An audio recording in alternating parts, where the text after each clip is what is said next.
Pues lo hemos anunciado al inicio del programa, entre otras cosas, porque es una de las preguntas que más nos hacen a través de las redes sociales. Vamos a hablar de qué es un cólico nefrítico. Juan Luis Parra, bienvenido, buenas tardes. Buenas tardes. Jefe de urología del área sanitaria de Mérida. ¿Qué es un cólico nefrítico?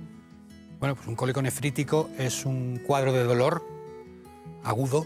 Cólico significa dolor que tiene exacerbaciones, aumentos y momentos en que parece que duele un poquito menos, a diferencia del dolor continuo que tienen otros procesos. El cólico nefrítico es un dolor de tipo cólico que afecta la zona lumbar, la fosa renal, que generalmente se irradia hacia la parte anterior del abdomen, pudiendo llegar incluso hasta la zona de la vejiga, incluso hasta genitales. Y es por una piedrecita, ¿no? Puede ser por una piedrecita. 90-95% de los casos, el cólico nefrítico es por un cálculo, por una piedra, por una litiasis, como lo queramos llamar.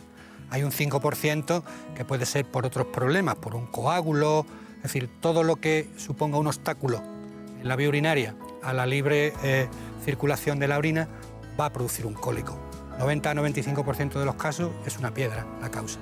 ¿Le parece que antes de seguir lo veamos en imágenes cómo puede ser Sí. este cálculo o esa piedrecita? Porque puede estar situado en diferentes partes del aparato urinario, claro, ¿no? Puede estar situada en el riñón, como en este caso. Aquí tenemos, Y eso, ¿no? bueno, todo esto sería la imagen del riñón, y esto blanco es un cálculo especial, se llama cálculo coraliforme, que está ocupando toda la pelvis renal, el cáliz inferior y el cáliz medio. Hay algunos que ocupan la totalidad del riñón. Eso es lo que impide, pues eso, ¿no? La libre circulación de la orina. Y puede estar también situado en el uréter. Exacto. A ver si nos lo pueden poner los compañeros, ahí lo vemos. Bien, aquí tendremos una imagen de un TAC en el que vemos el riñón, que es toda esta masa blanca, y aquí tenemos esto que es el cálculo, que en este caso está en el uréter, que se ve aquí dilatado porque está produciendo una obstrucción completa.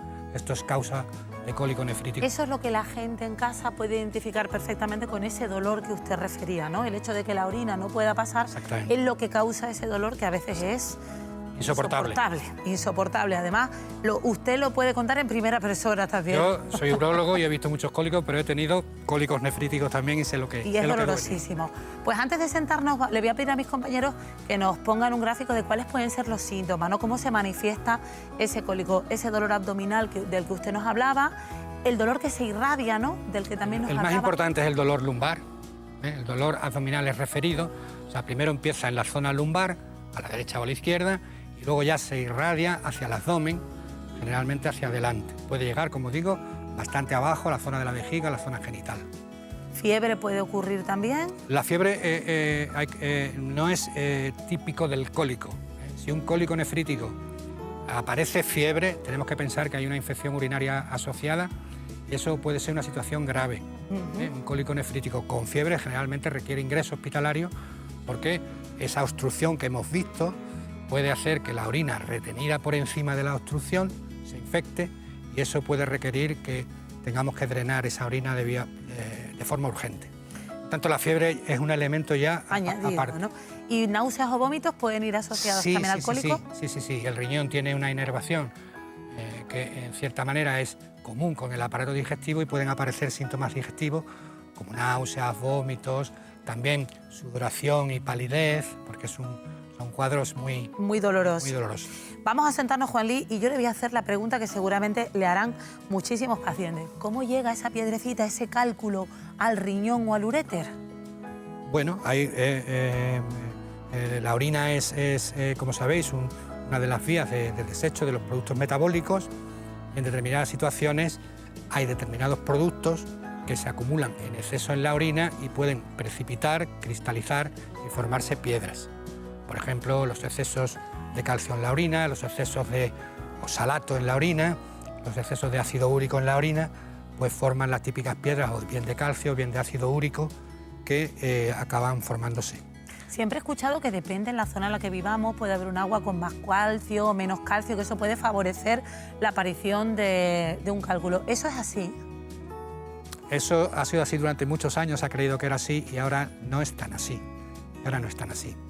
Es decir, como luego probablemente hablemos, entre las recomendaciones que se siguen es beber mucha agua, Es importante que el agua tenga un pH neutro, que no sea alcalino ni básico, pero en cuanto a la dureza del agua, o sea, la cantidad de calcio, etcétera, que lleva, no es tan importante.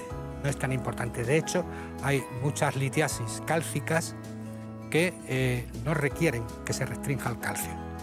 Antiguamente, hace muchos años, cuando uno tenía un cólico, tenía una piedra y la piedra era de calcio, pues nos decían nada de leche, nada de yogur, nada de huevos, nada de todo lo que tenga calcio. Ya no es así. Eso no es así. Y para la gente que nos está viendo, Juan Luis, el agua del grifo se puede beber tranquilamente, no es peor, ni tenemos que comprar agua mineral, ni nada.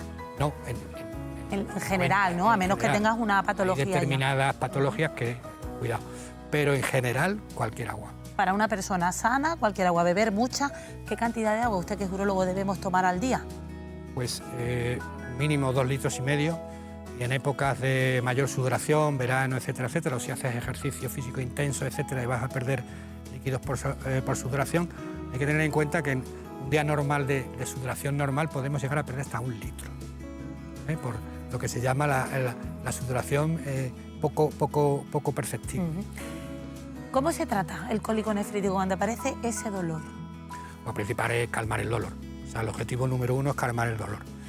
Y aquí los fármacos de primera elección son los antiinflamatorios, no esteroideos, ¿de acuerdo? Que se deben de poner, dado que esto es un dolor intolerable, muy intenso, se deben de poner por vía parenteral, porque la vía oral no va a ser suficiente.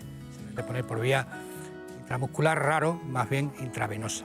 Por lo tanto, va a requerir que el paciente vaya a un centro sanitario para que se le pueda tratar. Esa es la primera línea. Si no funcionan bien o si no se acaba de calmar el dolor con estos fármacos de primera línea, que son los antiinflamatorios no esteroideos, en segunda línea estarían los mórficos, ¿no? los opiáceos. ¿Y es que ese cálculo hay que expulsarlo? ¿Perdona? ¿Ese cálculo hay que expulsarlo? ¿Tiene que salir? Sí. Claro, el cálculo hay que expulsarlo, pues un cuerpo, no deja de ser un cuerpo extraño dentro de la vía urinaria. Y si no se expulsa, puede seguir produciendo cólicos nefríticos. ¿Y hay ocasiones en las que se requiere cirugía o no? Sí.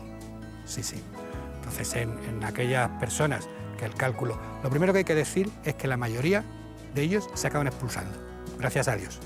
Entonces, con un poquito de paciencia, con manejo del dolor y con analgesia, si el paciente lo tolera bien y responde bien a la analgesia, podemos permitirnos esperar a que se expulse, que es la situación ideal, que lo expulses espontáneamente y no haya que hacer ninguna cosa.